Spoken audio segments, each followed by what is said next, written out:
ഈശോയില്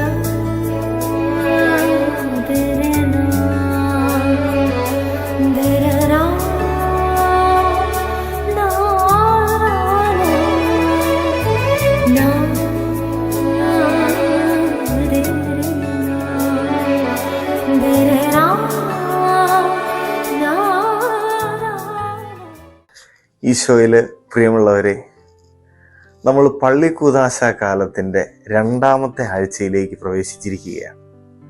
ഇന്ന് തിരുസഭാ മാതാവ് നമ്മുടെ വിചിന്തനത്തിനായിട്ട് നൽകിയിരിക്കുന്നത് മത്തായിയുടെ സുവിശേഷം 12ാമത്തെ അധ്യായം 1 മുതൽ 13 വരെയുള്ള തിരുവചന ഭാഗമാണ്. ഈ തിരുവചന ഭാഗത്ത് പ്രധാനമായും നമ്മൾ 2 സംഭവങ്ങളെയാണ് കാണുന്നത്. ഒന്നാമത്തെ സംഭവം ഒരു സാബത്ത് ദിവസമാണ്. ഈശോയും ശിഷ്യന്മാരും ഒരു ഗോതമ്പ് വയലിലൂടെ നടന്നു പോകുന്നു. അപ്പോൾ ശിഷ്യന്മാർക്ക് വിശക്കുന്നു.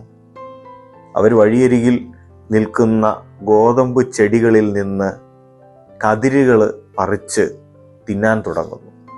ഉടനെ ഇത് കാണുന്ന ഫരീസയരും യഹൂദ പ്രമാണികളും ഈശോയുടെ അടുക്കൽ വന്ന് ഈശോയോട് പറയുന്നു, ഇവര് ചെയ്യുന്നത് തെറ്റല്ലേ? കാരണം യഹൂദരെ സംബന്ധിച്ചിടത്തോളം സാബത്ത് ദിവസം ഒരു ജോലിയും ചെയ്യാൻ പാടില്ല.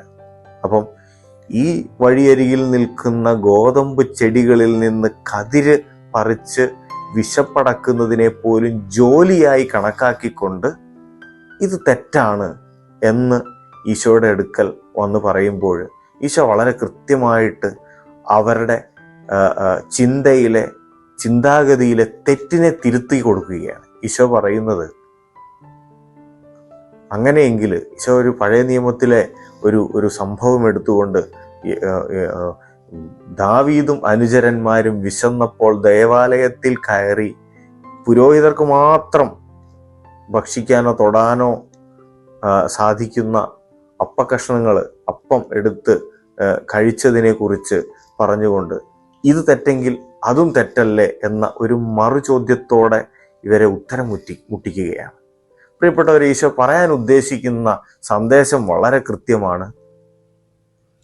മനുഷ്യന്റെ സങ്കടങ്ങളെയോ അല്ലെങ്കിൽ മാനുഷിക മൂല്യങ്ങളെയോ അതിലംഘിക്കുന്ന നിയമങ്ങളില്ല. നിയമങ്ങളെല്ലാം മനുഷ്യന്റെ നന്മയ്ക്ക് വേണ്ടി സൃഷ്ടിക്കപ്പെട്ടിരിക്കുന്നതാണ്.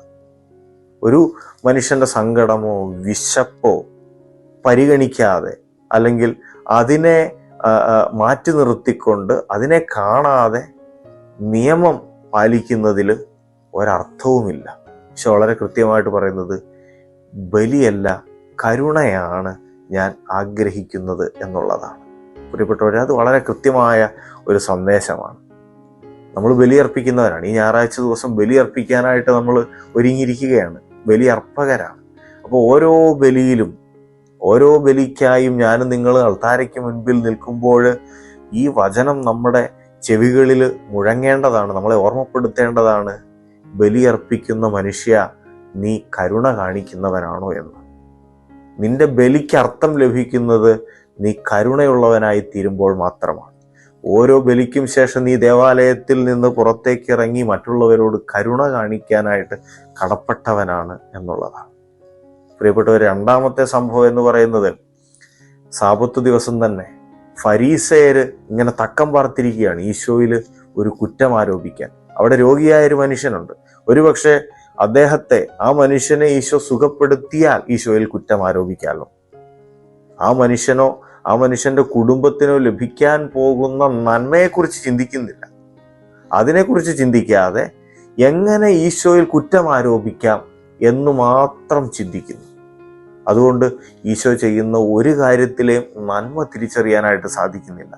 അനേകായിരങ്ങൾ ഈശോയുടെ പരസ്യ ജീവിതകാലത്ത് ഈശോയെ കാണാനും സംസാരിക്കാനും തൊടാൻ പോലും ഇങ്ങനെ കടന്നു വരുമ്പോൾ ഈ ഫരീസയർ അല്ലെങ്കിൽ ഈ കൂട്ടത്തിൽപ്പെട്ട ചില ആളുകൾ, ഫരീസയരും യഹൂദ പ്രമാണികളും നിയമജ്ഞരും, അവർക്കൊരു സമയത്ത് പോലും ഈശോയുടെ പ്രവൃത്തികളിലെ നന്മ തിരിച്ചറിയാനായിട്ട് സാധിക്കുന്നില്ല എന്നുള്ളത് മാത്രമല്ല, ഈശോ ചെയ്യുന്നതിലെ ഒക്കെയും തിന്മ മാത്രം കാണാനായിട്ട് അതിൻ്റെ ഒരു നെഗറ്റീവ് വശം കാണുന്നതിന് വേണ്ടി മാത്രം ഇങ്ങനെ മുൻപോട്ട് പോകുന്ന ഒരു കൂട്ടം ജനവും ഈശോയുടെ കൂടെ നീങ്ങിയിരുന്നു എന്നുള്ളതാണ്. ഇത് രണ്ടു തരത്തിലാണ് നമ്മളെ ഓർമ്മപ്പെടുത്തുന്നത്. നമ്മുടെ ഓരോരുത്തരുടെയും ജീവിതത്തിൽ അങ്ങനെയാണ്. ഒരു വശത്ത് നമ്മുടെ നന്മ ആഗ്രഹിക്കുന്ന, നമ്മളോട് സ്നേഹമുള്ള, നമ്മളോട് വലിയ താല്പര്യമുള്ള ആളുകൾ ഉള്ളപ്പോൾ തന്നെ നമ്മളുടെ കൂടെ തന്നെ മറ്റൊരു ഭാഗവും കൂടെ സഞ്ചരിച്ചു കൊണ്ടിരിക്കും, നമ്മളിലെ കുറ്റം കണ്ടെത്തുന്നതിന് വേണ്ടിയും നമ്മുടെ തെറ്റുകളെ കണ്ടെത്തുന്നതിന് വേണ്ടിയും. അത് നമ്മളെപ്പോഴും ഓർത്തിരിക്കേണ്ട ഒരു കാര്യവും കൂടിയാണ്. നിങ്ങളുടെയൊക്കെ ജീവിതത്തിൽ അത് എപ്പോഴും ഉള്ള ഒരു യാഥാർത്ഥ്യം തന്നെയാണ്. എല്ലാവരും നമ്മുടെ നന്മ കാണുന്നവർ മാത്രമല്ല, നന്മ കാണുന്നവരും തിന്മ കാണുന്നവരും നമുക്ക് ചുറ്റും ഉണ്ട് എന്നുള്ളതാണ്. തിന്മ കാണുന്നവരെ പ്രതി, തിന്മ ആരോപിക്കുന്നവരെ പ്രതി ചെയ്യാനുള്ള നന്മ ചെയ്യുന്നതിൽ ഒരിക്കലും നമ്മൾ മടുപ്പ് കാണിക്കരുത് എന്നുള്ളതാണ് ആദ്യ സന്ദേശമെങ്കിൽ. രണ്ടാമതായിട്ട് മറ്റൊരു കാര്യവും കൂടെ ഈ വചനഭാഗത്തിലൂടെ ഈശോ നമ്മളെ ഓർമ്മപ്പെടുത്തുന്നുണ്ട്. മറ്റുള്ളവരിൽ നന്മ കാണാനായിട്ട് നമുക്ക് സാധിക്കണം. മറ്റുള്ളവരുടെ പ്രവൃത്തികളിലെ നന്മ കണ്ടെത്തി അതിനെ പ്രതി ദൈവത്തിന് നന്ദി പറയുന്നതിനും നമുക്ക് സാധിക്കണം. പ്രിയപ്പെട്ടവർ, ഈ പ്രധാനപ്പെട്ട 2 സന്ദേശങ്ങളിലൂടെ ഇന്നത്തെ തിരുവചന ഭാഗം നമ്മൾ ഓരോരുത്തരെയും നയിക്കട്ടെ. ഒന്നാമതായിട്ട് നമുക്ക് ഓർത്തിരിക്കാൻ, ബലിയല്ല കരുണയാണ് ഞാൻ ആഗ്രഹിക്കുന്നത്. കരുണ കാണിക്കാത്ത, മറ്റുള്ളവരോട് സ്നേഹം കാണിക്കാത്ത, അപരനോട് പ്രതിബദ്ധതയില്ലാതെ ഒരിക്കലും നമുക്ക് ദൈവത്തെ സ്നേഹിക്കാനോ ദൈവത്തോട് വിശ്വസ്തരായിരിക്കാനോ സാധിക്കുകയില്ല. രണ്ടാമതായിട്ട്, നമ്മളോടൊപ്പം നമ്മുടെ തിന്മ കാണാൻ ആഗ്രഹിക്കുന്നവരും അതുപോലെ തന്നെ നമ്മളെ സ്നേഹിക്കുന്നവരും ഒപ്പമുണ്ടാകും. അപ്പോൾ തിന്മയുടെ വശം കണ്ട് നമ്മളിലെ നന്മ ഒരിക്കലും നശിച്ചു പോകാതിരിക്കട്ടെ. അതുപോലെ തന്നെ നമുക്ക് മറ്റുള്ളവരിലെ നന്മ കണ്ടെത്തുന്നതിന് വേണ്ടി സാധിക്കട്ടെ. അതിനായി ദൈവം നമ്മളെല്ലാവരെയും അനുഗ്രഹിക്കട്ടെ.